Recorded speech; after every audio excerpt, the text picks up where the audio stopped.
And one of the most common beauty concerns is how to say goodbye to dark circles, but we're going to do just that with the help of Lisa Vella. Looking great. So, Lisa, you're going to teach us how to look bright and alert even when we don't feel like it, and we're going to do that with the help of our model, Shivani. Yeah. Let's start, thanks Shivani, let's start by talking about how we need to prep our skin to begin with. Absolutely. So prepping the skin is one of the most important steps. We always want to moisturize whenever we're applying makeup, anywhere on the face for that matter, much less underneath our eyes. Yeah. So applying an eye cream is an essential step. Just look up for me, perfect. And what this does is it creates this soft, supple skin, whereas if you didn't moisturize, it would be a little bit more dry, perhaps a little bit more textured, and you never want to apply makeup on top of something like that. You want it to be soft and smooth. And plus, the eye area is the most delicate. It's the thinnest area in the skin, so you want to give it as much moisture as possible. Okay. Something else that you can do if you experience puffiness, good old facial roller, always in an upward motion. This is going to increase circulation. They have a little end here for underneath the eyes. Oh, nice. And bonus points if you put it in the fridge overnight. It will be nice and cool, so get rid of all the depuffing, and you'll be a happy camper. Really good. I need to get into that. I have one of those at home, and I never know how to use it, so now I know. Go in an upward motion. Always upward. So we've done the eye cream. We've done a little bit of rolling if you've got the time. We're going to talk about color correctors now. Yes. So how do we know which one is the right one for us? Okay. So a lot of people, when they have under-eye darkness, they immediately go to concealer, which is logical. But then they find that their under eyes look gray because they're not actually neutralizing that darkness. Yeah. So color correctors are a great thing that not too many people know about. So I'm happy that we're doing this. Yes. So a color corrector such as this, we're going to use Bobbi Brown. Yeah. This is a dark peach. Okay. So depending on your skin tone, if you're a lighter skin tone, myself lighter, peaches, pinks, yellows, light colors. Okay. Medium skin tones to deeper skin tones, salmons, peaches as well, but a darker peach. Yeah. And even oranges, depending on the depth of the darkness. Okay. And you're going to apply this right to your skin. Start on the inner eye, work your way outward. And it comes in this beautiful stick format, which makes it super simple. By the way, Bobbi Brown is the OG of color correctors. It's the counter I worked for when I first started doing makeup, so I learned a lot about color correcting. And you're just going to blend this out over the area that you experience darkness. That's pretty incredible because you are completely covering any of that darkness that was happening there. But I'm just wondering, how do we go about, you talked a little bit about the peaches and the colors to go for, but how do we know, is there a rule of thumb as to what color we go to? So if you look at a color wheel, Yes.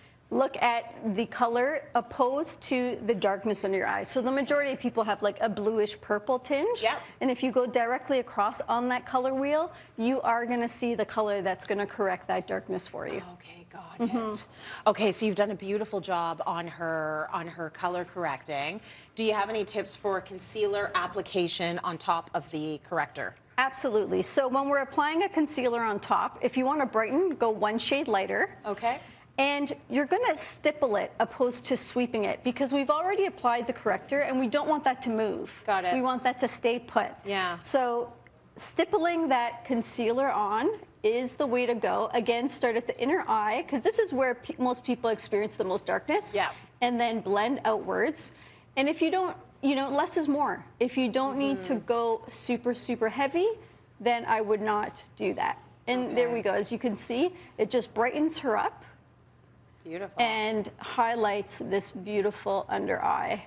Yeah, I think the for her. color correction step is the one that I've been skipping when I do my makeup myself, and then it never properly gets covered, does it? Very common, very common. Yeah, and again, you'll see that gray, that even if it's just a hint, because you're not neutralizing that darkness. That's right. Right? Okay, now if people just want to skip the color corrector all like and just go straight to the concealer, any tips for how to do that and still cover that darkness? Absolutely. So there are, nowadays, there are brighteners, which is kind of a hybrid of a corrector and concealer in one. Okay. So it's a great invention. However, it won't do the exact same thing as using a corrector on its own. But we have one here. We're going to try it. We're going to apply this directly to Shiv's under eye. And then we're going to blend that out smoothly.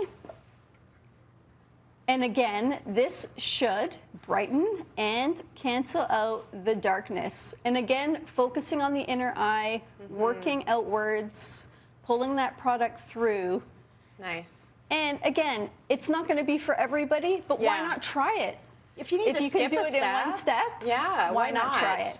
It will depend on the depth of the darkness. Right. It will depend on, you know, your skin and so on. It's so good, actually. But It's blending beautifully. It looks really great. Yeah. Okay, now how does setting our concealer make a difference? And should we be setting our concealer? Some products are self-setting nowadays for underneath the eyes. Like Bobbi Brown, it's water resistant. It lasts 16 hours. It's crease resistant. So these are all things you want in a product that you're applying underneath your eyes. Yes. If you're still worried that you're going to powder, a lot of people just powder way too much. Yeah. And then they find that their makeup looks really cakey. I like to use a powder puff. These things are meant for powder. Yes. So you apply less is more. Yeah. Apply and just press and roll into the skin. And that's all. And you don't necessarily have to go all the way out if you don't want to. You know, usually the inner eye is the most important area. Yeah. And then you're set and ready to go for the day. Good. I like how you just rolled it out too, because you're trying not to remove anything that you've already put on the eyes. Exactly. So these are because great if tips. you sweep it, you may move that product underneath. Very good. And Shivani looks like she got 16 hours of sleep. Incredible. That's what we're all looking for. Great tips. Thank you, Lisa.